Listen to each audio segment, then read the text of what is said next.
Arkadaşlar merhaba. Yine arkadaşımızın tarlasına, çiftliğine geldik. Geçen hafta biliyorsunuz buradan ben size hem gündürme lalesi otunu hem de sığır dili otunu tanıtmıştım. Burada görmüştüm ilk defa ve çok mutlu olmuştum. O zaman yine gördüğüm bir ot vardı ve ilk defa öğreniyorum. Turp otu diyorlar buradakiler ve yıllarca da kullanmışlar. Fakat ben o turp otunu daha önce hiç görmedim. İnternetten de araştırdım, baktım deli turp diye geçiyor. Farklı bir turp şekli. Belki sizler daha önce görmüşsünüzdür. Hatta arkadaşımın ablaları var. Ispanak yerine o deli turbu tercih ediyorlar. Ondan salatalar yapıyorlar. Ve gerçekten turp otu zaten çok lezzetli, güzel otlardandır. Size şimdi o deli turp otunu tanıtacağım. Eğer siz de deli turbu tanıyorsanız, daha önce gördüyseniz yine bana yazarsanız sevinirim. Çünkü ben bu aşamaya kadar hiç o turbu görmedim. Tabii ki Marmara bölgesindeyiz, Bayramiş'teyiz, Çanakkale'deyiz. Çanakkale'nin de kendi özgü otları, bitkileri var. Daha önce tabii bu bölgeye gelip ot taraması da yapmadım. Çiftliğimde de olmadığı için bu şekilde farklı yerde otu görmüş oldum. Şimdiden sizlere iyi seyirler dilerim. Dediğim gibi şimdi böyle manzara eşliğinde arkada Bayramiş Barajı'nı göstererek size otları göstereceğim. Konteynerdan bir evi var arkadaşımın. Onun önünde şöyle bahçe yapmışlar. Buraya gübreler falan atmışlar. Çok güzel. Şöyle bakın, marul fideleri atmış. Ablaları çok burada köyde yaşıyorlar ve çok çalışkanlar. Tam böyle köy yaşantısındalar. Ablaları tohumu ne zaman atması gerektiğini biliyor. O nedenle böyle kardeşlerine bakıyorlar. Hani ameliyat olmuştu demiştim ya, o arkadaşımdan bahsediyorum yine. Şimdi şöyle bahçeler yapmışlar. Tere var burada. O tereyi ben daha önce hiç görmedim. Tereyi çok severim ama ince yapraklı olur diye pek tercih etmem. Bakar mısınız şimdi, maydanoz gibi bu tere. Geçen hafta bundan yemiştik ve ben buna hayran oldum. Çok lezzetli, çok güzel bir tere. Dün de hatta bunun tohumunu aldım. Pazardayken ekeceğim tarlama, bakalım nasıl olacak. Bakın böyle maydanoz, bunu görenlerin çoğu maydanoz diyebilir. Ama arkadaşlar bu maydanoz değil, tere. Ama lezzeti de çok güzel. Şurada hatta göstermeye çalışayım size. Şöyle buraları böyle morumsu gibi, koyu mor, patlıcan moru gibi, hatta yaprakları var. Şu yaprakları, sapları var. Böyle çok lezzetli bir tere. Bakın şurada büyümeye de başlamışlar. Bakalım benim ektiklerim de buna benzeyecek mi? Benzemezse arkadaşım bunun tohumları olduğu zaman bana tohumlarından da verir. Şimdi hatta şuradakiler de böyle tohuma kalkmışlar. Bakın şöyle tohuma kalkmışlar. Bu tohumdan olur mu olmaz mı bilmiyorum ama deneyeceğiz tabii ki. İnşallah olur. Bir de arkadaşımın küçük bir bahçesi var. Soğanlar, marullar, sarımsaklar, ıspanaklar var. Hatta şurada kemrenin üzerine, kemre diyorlar. Biz gübre deriz genelde hayvan gübrelerine. Gübrenin üzerine bir yığın ıspanak tohumları atmışlar. O kadar güzel olmuş ki size onları da göstereceğim. Ama önceliğim şimdi arkadaşımın bu bahçesinde hangi otlar var gördükçe size buradan yine tanıtacağım. Bu normal bildiğimiz turp otu arkadaşlar. Bunlar yine bakın o tereler ve çiçek açmaya başlamışlar. Zaten rokayı biliyorsunuzdur. Bu da roka ve çiçek açmaya başlamış. Şimdi şu mor olan, lila rengi olan iğnelik otu. Toprağı çok güzel olduğu için büyümüş. Bizim orada bu kadar büyümediler. Biraz da deniz seviyesine yakın olduğu için, daha aşağıda olduğu için daha buralar ılıman oluyor bizim oraya göre. O nedenle farklı büyüyebiliyorlar. Şimdi yavaş yavaş dediğim gibi size tanıtacağım ota geleceğiz. Bakın burada bir hardal otu var. Bunu da gösterelim. Benim arazide çok yaygın değil hardal otu. Çok tek tük çıkıyor. Çıktıkça da ben size tanıtıyorum. Şimdi şurada da bir hardal var arkadaşlar. Bakın kocaman bir hardal. Sepetimi getirdim bugün. Bakalım toplayacak mıyım? Genelde toplamayı düşünmüyorum ama yine takipçilerim bana kızıyorlar bazen. Sepetini de yanına alacaksın diye. Ben de sepetimi aldım. Tereye bakın burada yine şöyle ara ara hep böyle tohumları serpmişler. Toprak güzel olunca tereler de çok güzel olabiliyor. Bakın burada ıspanaklar artık o kadar güçlü ki toprak gübreden dolayı hatta sararmaya başlamışlar. Bakın arkadaşlar, bu da gerçekten çok güzel bir örnek.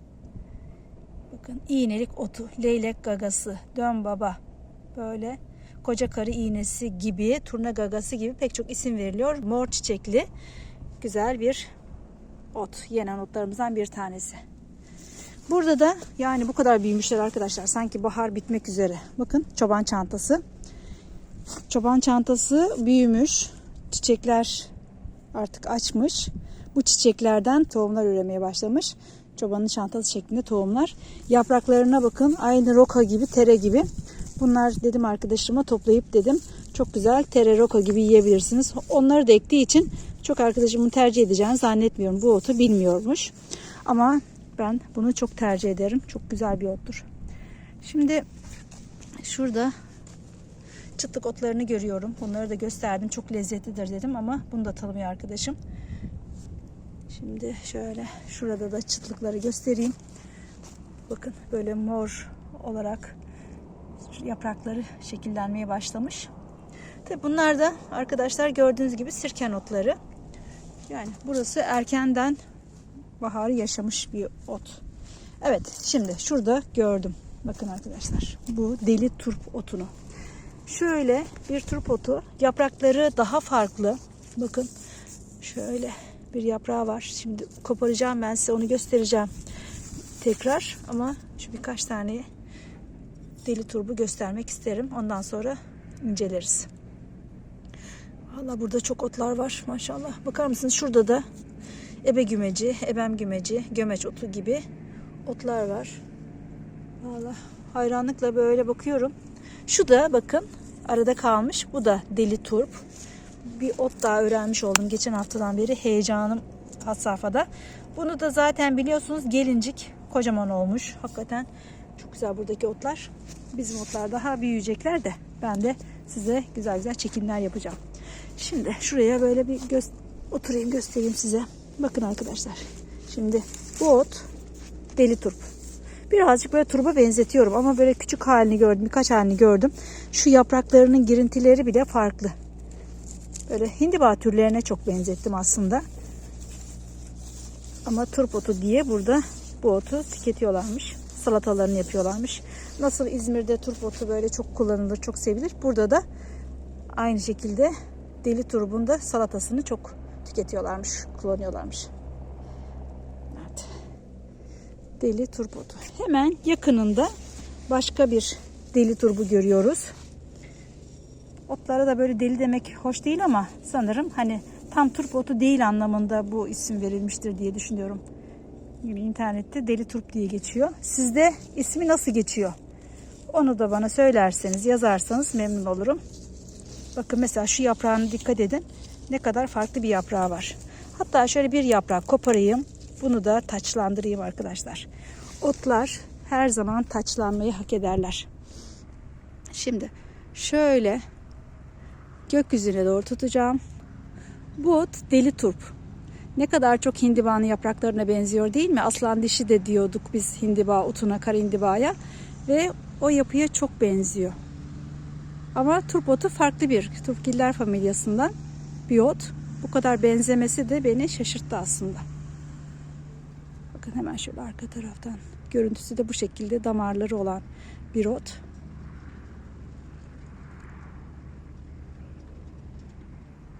Şöyle bir daha göstereyim. Bugün de hava puslu. Evet. Uzaktan görüntüsü böyle. Biraz daha küçük halleri turba hiç benzemiyor. Bakın mesela şu. Yani o kadar farklı bir yapısı var ki. Daha böyle ne diyeyim, dantelimsi bir yapısı var. Ondan da bir tane şöyle bir yaprak koparayım. Onu da size göstereyim. Arkadaşlar çok güzel. Bu otu burada bulacağım hiç tahmin etmedim. Yanında bakar mısınız? Çoban değneği otu arkadaşlar bu da. Bu da yenen otlardan bir tanesi. Çok harika ya. Farklı arazilere gitmek gerekiyor. Şu anda dikkat ediyorum da bu otun bu mevsimde olması mümkün değil. Haziran'da daha çok bu ot olur. En azından benim bulunduğum yerde öyle. Böyle yere doğru aslında yayılır. Yayılır iyice, uzundur. Hatta 1-2 metre uzar. Madımakgillerden bir ot hatta arkadaşlar bu. deli madımak diyebiliriz veya bu bölgeye özgü madımak diyebiliriz. Bakın çoban değneği otu uzun olur. Böyle yatay bir şekilde yere toprağa yapışık şekilde uzar. Şimdi ben size deli turbun yaprağını tekrar göstermeye çalışayım arkadaşlar. Yani burası gerçekten bir hazine gibi yer. Bakın şimdi bu deli turp diyoruz. Ve bunun yapraklarına dikkat edin. Daha böyle marulumsu, kıvırcık şeklinde. Az önce gösterdiğim bu kadar kıvırcık değildi. Bu yeni çıkan yapraklar olduğu için, taze sürgünleri, taze yapraklar olduğu için bu şekilde görünüyor. Yani bunu gördüğümüz zaman turp yaprağına benzetemeyebiliriz. Ben benzetemedim.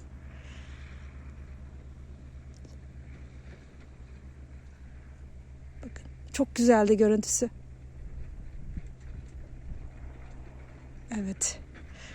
Şimdi daha size göstereceğim.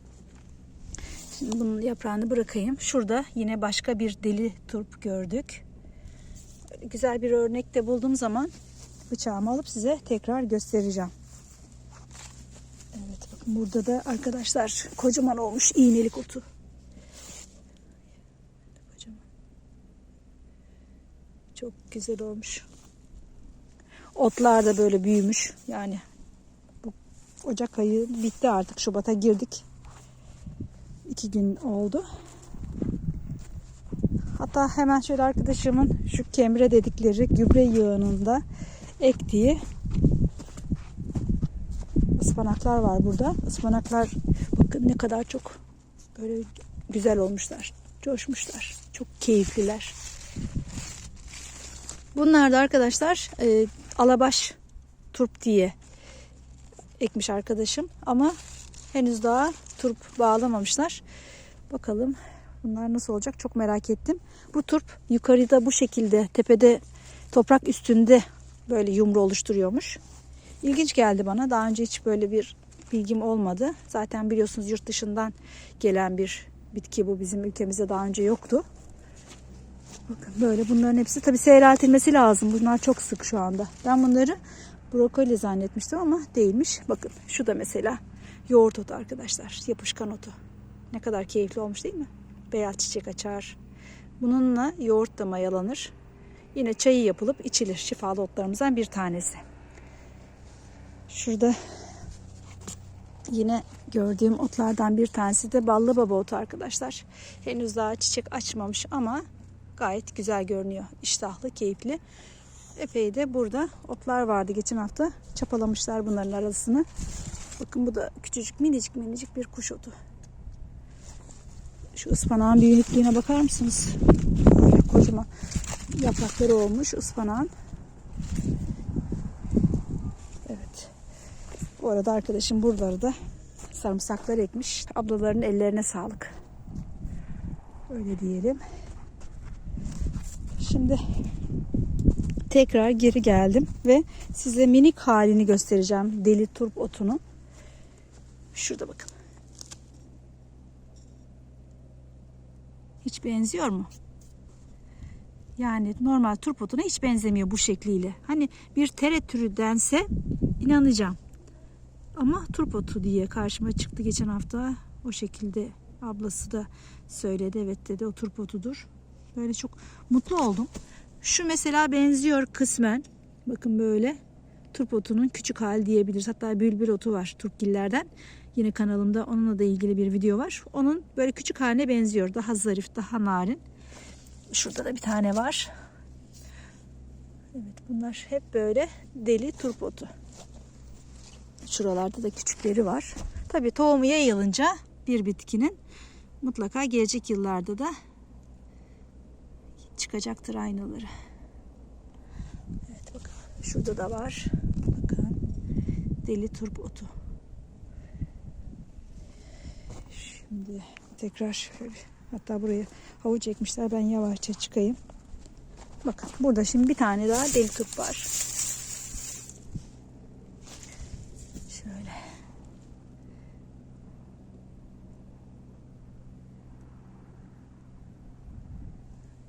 Bazen turpa benzetiyorum, bazen hiç benzetmiyorum. Mesela şu yine aynı deli turp arkadaşlar. Bu deli turpa benziyor mu, benzemiyor mu? Yani ben bunu turptan ziyade farklı bir ot dense inanırım. Çünkü turpa çok benzetemiyorum. Bakın aynısı şu anda burada da var. Bu da yine farklı. Bazı büyük hallerini görünce evet turpgillerden olabilir diyorum ama sürekli hepsi. Bu da arkadaşlar sirken otu. Bunlar da burada çoğalmışlar. Şurada çoban çantasını görüyoruz. Bakın. Şurada yine arkadaşımın dediğim gibi ablaları buraya bakla ekmişler. Baklalar bu kadar büyümüşler. Daha yeni ekmişler hatta. Şu da deli turp. Aslında merak da ediyorum. Böyle bir iki kök alıp salatasını yapabilirim diyeceğim. Onu deneyebilirim. Bakın bu da deli turp.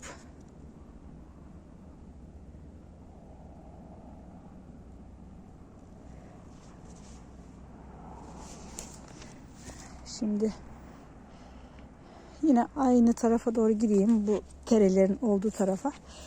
Orada yaydım. Bakın şurada ıspanakların arasında yine deli turbu görmekteyiz.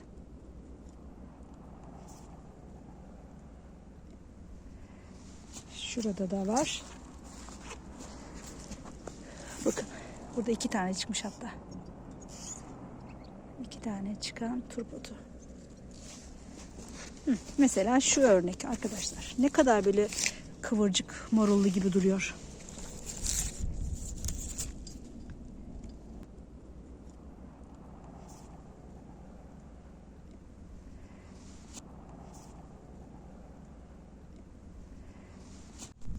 Şimdi güzel bir örnek gördüm burada. Hatta 2 tane var yan yana. Bunu çıkarıp size gösterecektim ama ikisine de yazık etmek istemiyorum arkadaşlar. Deli turbu nasıl kullanabiliriz? Deli turbu haşlayıp zeytinyağlı, limonlu salatasını yapabilirsiniz. Çok güzel olur. İçine sarımsak koyarsınız bolca.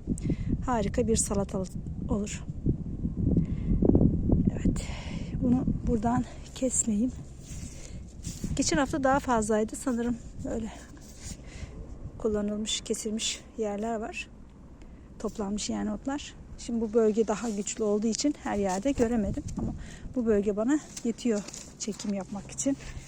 Bakın şurada da var. Artık bu biraz daha yaşlanmış gibi. Ben de dikkatli bir şekilde böyle yürüyorum. Hatta şurada farklı bir şey gördüm. Size de geçen videomda söylemiştim. Kuzu kulağının farklı bir cinsi diye arkadaşlar. Şöyle bakın minik, daha minik. Hatta bu benim daha önce tanıttığım küçük kuzu kulağı otundan da küçük. Ve çok yıllık bir bitki. Ekşi, tadı aynı ekşilikte. Ama böyle şey değil. O büyük kuzu kulağında olduğu kadar ekşi değil. Şöyle dikkat edin yapraklarına. Yaprakları tırtıklı değil. Oval bir şekilde geliyor. Gövde kısmına dikkat ederseniz yine kırmızılık var. Bu da yenir arkadaşlar. Salataları doğrayabilirsiniz veya tere gibi böyle yemeklerin yanında kahvaltıda tüketebilirsiniz. Bu da kuzu kulağı. Farklı bir cinsi. Evet, şimdi burada karşıma çıkan farklı otlar varsa size göstereceğim. Bakın bu da ne kadar güzel olmuş. Yine bir çoban çantası örneğimiz. Çiçekleri de çok güzel. Şu yapraklarına bakar mısınız? Tere gibi. Çok güzel. Kocaman bir kök. Bakın bunlar tohumlar çoğalacak. Seneye daha da çok burada çoban çantası otu olacak. Zaten çıtlıklar burada çıkmaya başlamışlar ve çoğalmışlar böyle yerlerde. Şimdi ilerleyeceğim şu arada. Burada da arkadaşlar yine sirken gördük. Başka böyle çok ot görüyorum aslında. Bazen çekim yaparken fark etmiyorum ama çekimden sonra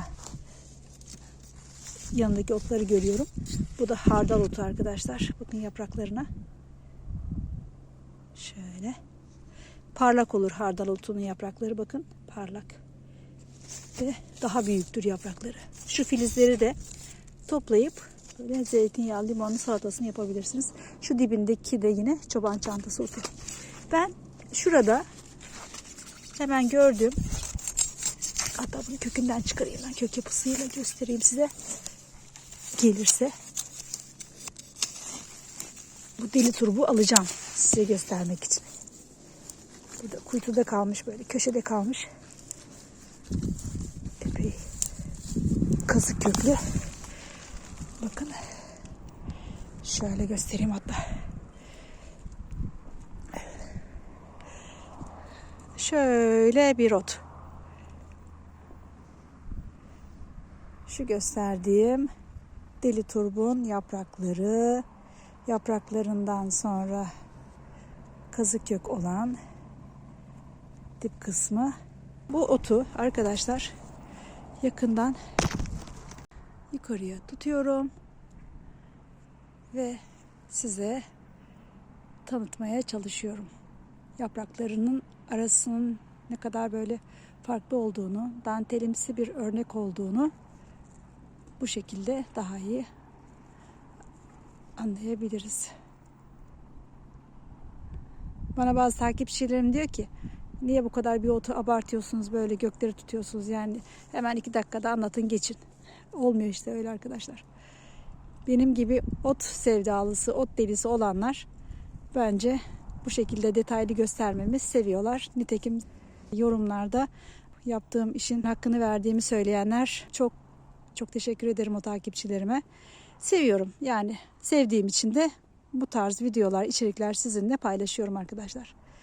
Yani kanalımı uzun uzun otları anlatıyorum diye sıkıcı bulanlar, videolarımı uzun bulanlar lütfen onlar da kendilerine özgü videolar izlesinler. Ya çok güzel değil mi arkadaşlar? Ben gerçekten coşuyorum şu şekilde. Hakikaten çok böyle şu dantel gibi değil mi? Yani çok güzel. Çok güzel. Bakın bir sanat eseri. Bakın. Bir sanat eseri. Benim için bir terapi kaynağı. Ve ben burada gerçekten şu anda o kadar mutluyum ki, huzurluyum ki. Aldığım oksijen, Kaz Dağları'nın oksijeni. Tertemiz yerdeyim. Ne böyle doğal gaz kokusu, ne mazot kokusu, ne başka bir şey yok. Ama şu güzellikleri de sizinle paylaştığım zaman benimle aynı duyguları yaşayan, aynı heyecanı yaşayan birçok takipçim var. Yine mesela Funda arkadaşımdan bahsedebilirim. O da böyle benim gibi otları gördüğü zaman çıldırıyor, çok seviyor. Yine onun dışında çok takipçilerim var. Yine son zamanlarda o kadar videolarımın hepsini izleyen, sürekli böyle çok güzel yorumlar yazan ve beni çok mutlu eden Gülbeyaz Kuzu. Ona da sevgilerimi gönderiyorum. O kadar güzel böyle duygularla yorumlar yazıyor ki ben çok mutlu oluyorum. Çok.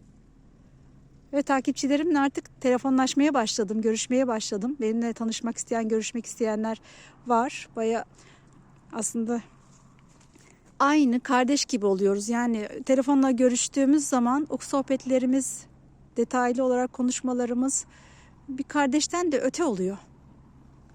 Yani her zaman ben bunu söylerim. Kan bağına gerek yok. Ya çok güzel. Evet arkadaşlar. Şöyle size bunu tanıtmış oldum. Evet arkadaşlar. Çok güzel otların videosunu çektim sizlere. Yeni otları da tanıtmış oldum. Başka videoda görüşmek üzere. Hoşça kalın.